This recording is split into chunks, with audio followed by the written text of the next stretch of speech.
Hi, I'm Shevin Sam Abraham, authorization number URK18CS277. So today I'm going to explain the ninth experiment, that is triggers on database management systems lab. So let's go to the aim to demonstrate the working of triggers in database management systems. So today we're going to create few triggers and we're going to store data into it. So, and we're going to open it using triggers too. So first, let's go to the description and then get into the project, into the program. A database trigger is procedural code that is automatically executed in response to certain events on a particular table or a view in a database. The trigger is mostly used for maintaining the integrity of the information on the database.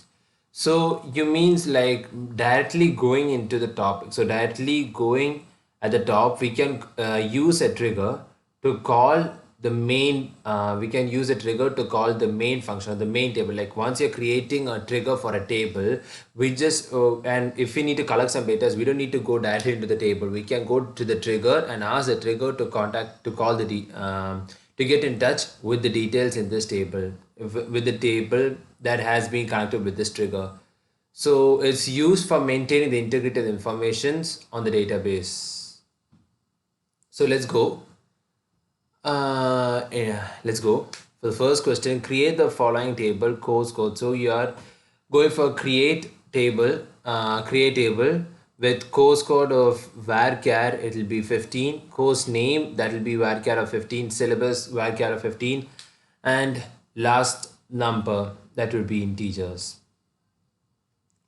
So and then so we will be creating a table with three characters and one integer, and then to show them out, to display them out, we go for select star from course and then select star from course. So there will be two course names, that will be Oracle, Java, and syllabuses will be, and these are the data centers. So you're inserting the table, like the table name will be course, insert to the table course, and the values will be course code 10, Oracle, SQL, the last number will be 2. Same like that, you're inserting into the table course 20, Java servlets, and 2, and then to display them all, you go for select star from courses, and 2 datas have been entered into the course table. Now fees paid. The fees paid is a different table. So you're creating a new table called fees paid and data to enter. So create table fees paid, where like roll number is a varchar, roll number is the integers, fees paid date, check number, bank name, remarks, and amount. So these details would be given directly into this. So would be added into this table called fees paid, and then you're inserting into the table fees paid three set of data. So first it will be 10,001 is a roll number. Fees paid date is on 25th July 1998. Check number is 12345. Bank name is being given null. Remarks 2, and then amount would be 20,000 rupees. Same like that. For three sets have been given, three set of details have been given over here. And then to show them out, you'll go for select star from fees paid, and these are the details: roll number, fees paid date, check number, bank name, remarks, and amount too. So bank name and remarks have been null. Rest all roll number, fees paid date, check number, and amount has been displayed over here. Rest two have been given as null. So that will be the second table. Now we are going for the third database, and that would be enquiry. So enquiry, the details. So you're creating a table enquiry, and then insert in enquiry number, name, course code, street, city, enquiry date, and reference code. So these details would be entered into the database enquiry, and then to insert them, you have to use like insert into enquiry table, which all are there is 11000011 would be the enquiry number for that prospective person. His name would be Anil. Course code is 10.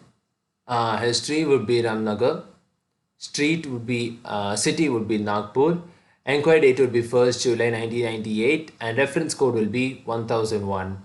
So for all these set of data, the values have been given, and for the next person also, for Hn also, the values, the data set has also been given. So two people data, for two people the data sets have to be entered. So it has been entered using insert variable, and to show them out, we go for select star from enquiry, from the database enquiry, and there'll be enquiry name, course code, street, city, enquiry date, and reference code.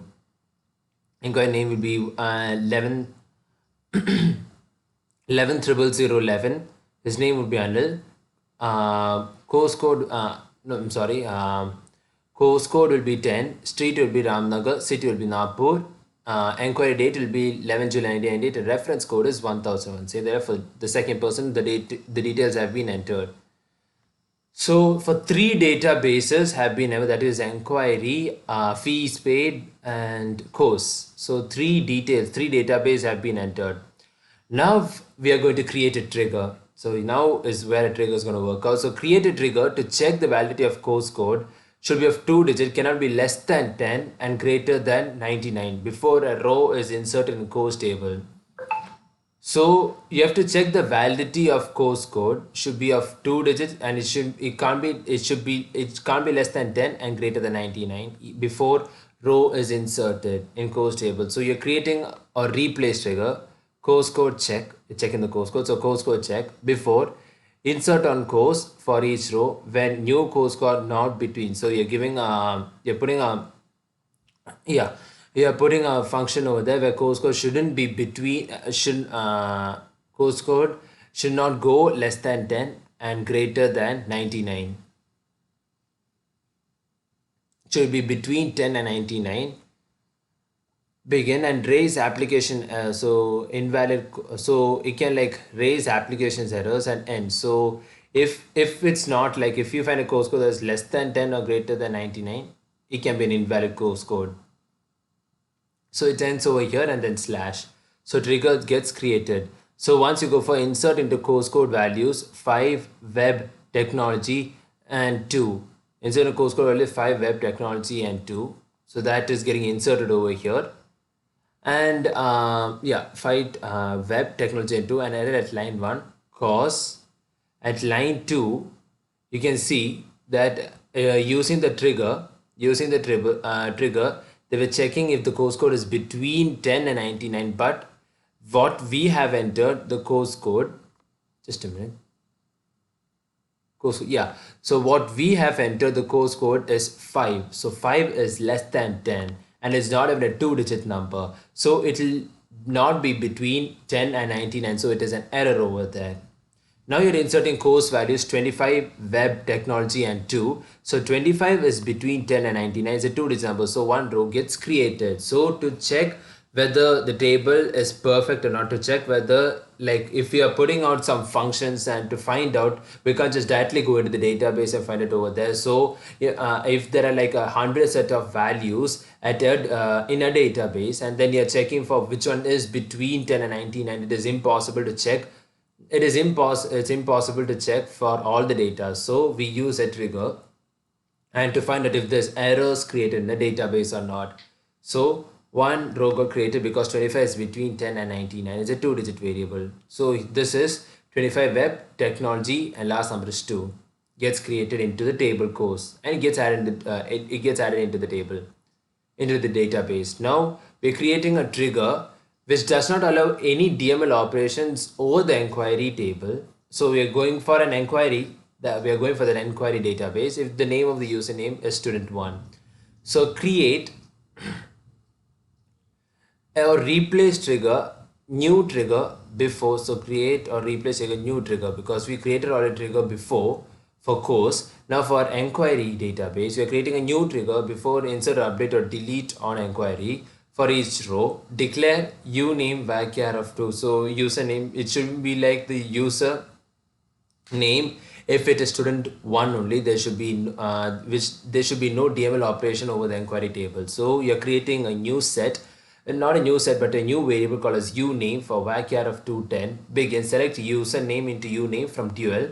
If user means if that user is equal to student 1, then raise application error end. So if the student's name is, if the username is student 1, then it will raise an application error. So end if it is possible. If it's not there, it's fine. If the uname is, if uname is equal to student 1 is not present, then the program gets entered, the trigger gets entered over there. So the trigger gets created. Now you're creating a trigger that allows no insert operations on fees pay date when the amount is less than 10,000. So you are allowing a trigger for insert for fees date database, which where that allows no insert operation on fees pay date when the amount is less than 10,000. So you're creating a replace trigger insert on fees paid for each row when new.amount is less than. So when a new data set is being given and the amount is less than 10,000, it will raise an application. So trigger gets created. Now we are inserting into the fees pay table 10,004, 11 June 2000, 1, 2, 3, 4, 5, null, and then 30,000. So that row gets created because the amount 30,000 is greater than 10,000. Now we'll go for the next one.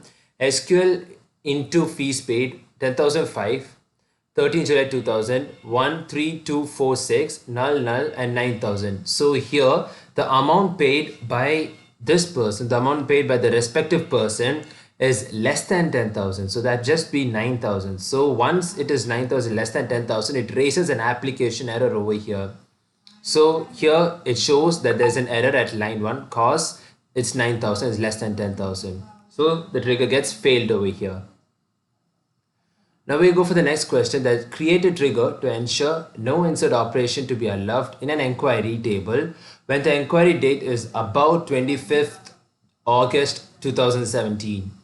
So here too we are creating a trigger for an inquiry database. So create or replace trigger table, trigger date, trigger before, insert or update or delete on inquiry for each row when new inquiry date greater than 25th August 2017. So it should not allow over there. So no insertion operation shouldn't allow when it is about 25th August. So when it is 25th August, when the dates are 25th greater than 25th August 2017, it raises an application. So let's go for it. So insert into inquiry values, and you're inserting the ID number, the name, the person's name, and rest of the details is state, city, and then you're inserting the date, that is 23 August 2016, but it's written there 25th August 2017. So once the date is less than 25th August 2017, it raises an application error over there. So it's just mentioned 2016, so there's an error line, so the trigger gets cancelled over here. It's invalid or the failed because it's 2016, as mentioned it should be about 2017. Now you're creating a new trigger over here which does not allow any update operation in an inquiry table whenever the old value of an update set is not equal to the old value in the table. So you're creating a new trigger over there on course, and then for insert update on courses for each row when new course name is equal to web. So once the new course name is equal to web, it should not be equal. So when it is equal, it raises an application error over there. So let's go for that. The trigger gets created. So let's go for inserting the value. So insert into course values 45 web development 3. So here we can find out that the course name is same, the new one is same as the old one as well. So that the old value is same as the new value that we have entered into the table, because web development, it is already the same one, so you can find out there's an error in the values, that the newly created values, so it's already existing, so application error rises up, the trigger system fails out again. Now let's go for the creating a trigger to ensure that no insert operation to be allowed if the fees paid table when the average of the fees paid amount is above 50,000. So here too we are replacing a trigger insert fees paid for each row, declare So average, now we are taking the average of the fees paid amount. So begin if AVG means average of amount into an average of into average from fees paid. If the average is greater than 50,000, it shouldn't be above 50,000. So I mean, if it should be above 50,000. So if it is above 50,000, then raise an application. End if, so it ends the trigger over here. Now we are inserting a fees paid value over here, and we are giving it as 30,000. So we're paying that the total amount is 30,000. So the average amount is 30,000, means it is so less than 50,000, the actual than the value that we have given over there that's produced in the question. So 50,000 is less than 30,000. 50,000 is greater than 30,000. I'm so sorry. 50,000 is greater than 30,000. So 30,000's value, the data set wouldn't be acceptable. So it wouldn't be acceptable into the database. The trigger gets failed over there. So this is how, so directly, so using triggers, we can find out the errors in a program, we can find out errors in a database, and also if we need to insert values, if you're putting certain rules over there too, the triggers can find out and sense the errors in it too. So here ends my 9th program on triggers on database management system lab. Thank you.